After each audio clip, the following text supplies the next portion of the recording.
Okay, this is just gonna be a quick video on stripping stones. I have a couple that we can go through. The one that I was specifically asked about how I use it is this cuticle stone. I got this from Heidi Campbell, but it's on Amazon. You can get a pack of them for like $8. I use this for a lot of precision work.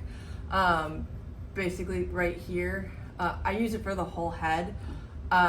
I use it for the toes, and then anytime I need to force myself to slow down, like if I'm picking individual hairs on his jacket, I like to use this. It doesn't have a ton of grip, but it has enough for those finer hairs. Some of the other options we have right now, I've got these two from Groomer DK. They have way more grip to them.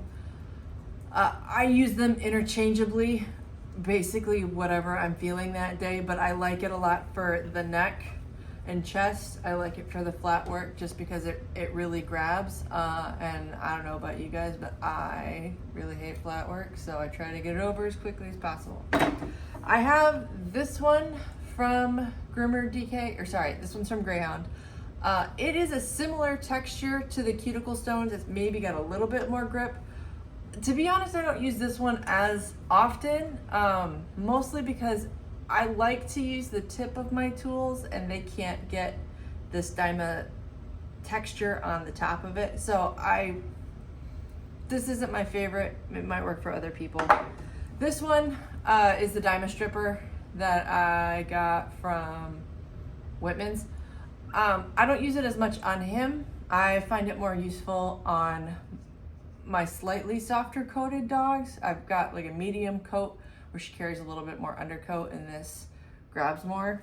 The next most important tool that I feel you need is these finger condoms. You can get a pack of 500 of them for like $6. They are super cheap, but it completely changed the way that I grip hair. So hopefully I can get the camera set up so that Ruth doesn't yell at me again. Okay, so for this one, these do break easy. So if you have a strong grip, Chris Christensen Greyhound makes a metal version of this. So does Skip Bijou, I believe. They're a little bit more expensive, but the cheapest way to use this is Amazon. The first thing I usually use this for is the fan area that's directly above the nose. Just because I like the precision of it, because you can use the triangle or the flat edge. I did just give him a bath, so he's still a little bit wet, but I do find it's a tiny bit easier to pull wet hair. Worst case scenario, we can pull out some stripping powder. So I tried to grab the edge of the hair and just pull, and you can see,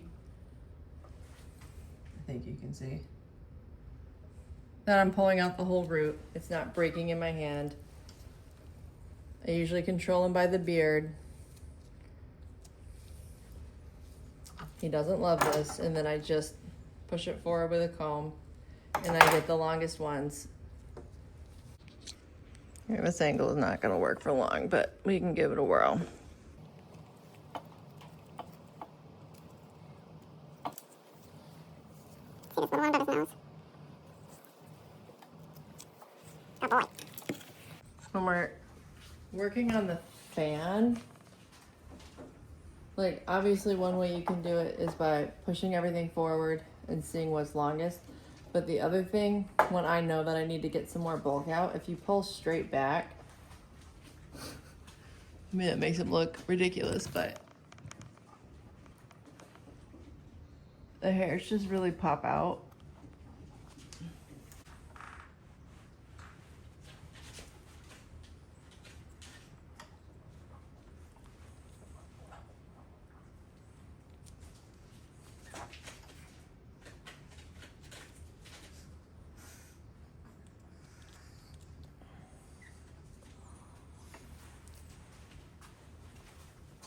I mean, I don't know how much video you actually want. But when I'm grooming a head with this, I start on the sides.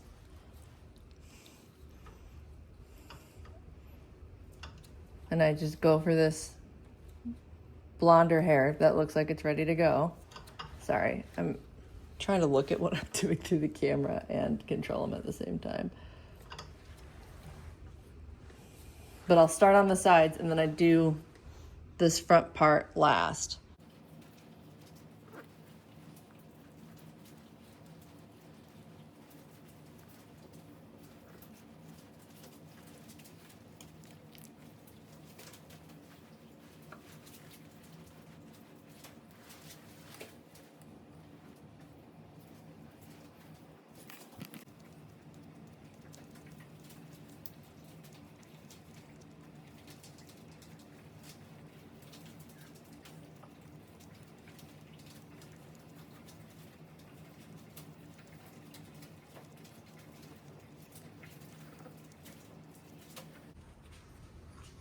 Once I get to about here, this is where I usually start switching back to a knife because you want this to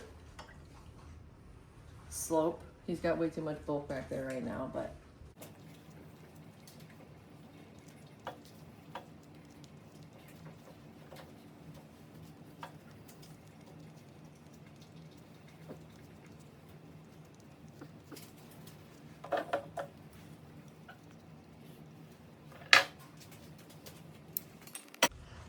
another thing I like to use this one for is if you've got a natural ear or a cropped ear and you like to roll your ears, you can also clipper your ears on a rough. In my experience, it doesn't really change the color of the hair on the ear for some reason. But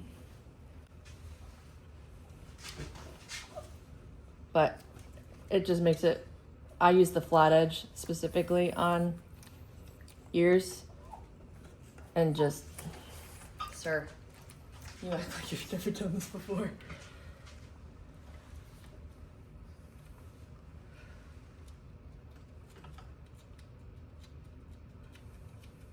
And I start with the edge because again, this is like the last video I did. You can just clean up the edge and leave all this hair back here. On this particular dog,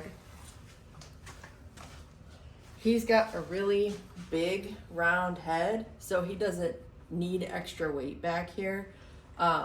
So, I mean, I pull quite a bit and then I finish with a clipper just because I think it is a cleaner look and gives a more uniform profile. Also, just while I'm here, this has come up one other time, but if you have a rough coat that has a nice pout, it is very helpful to clean up this lip. I just use my little clipper for it.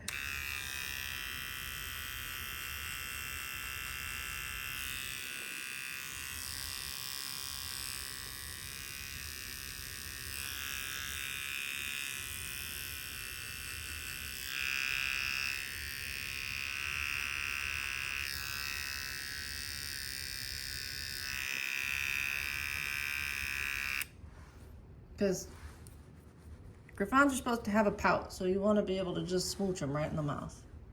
That's all.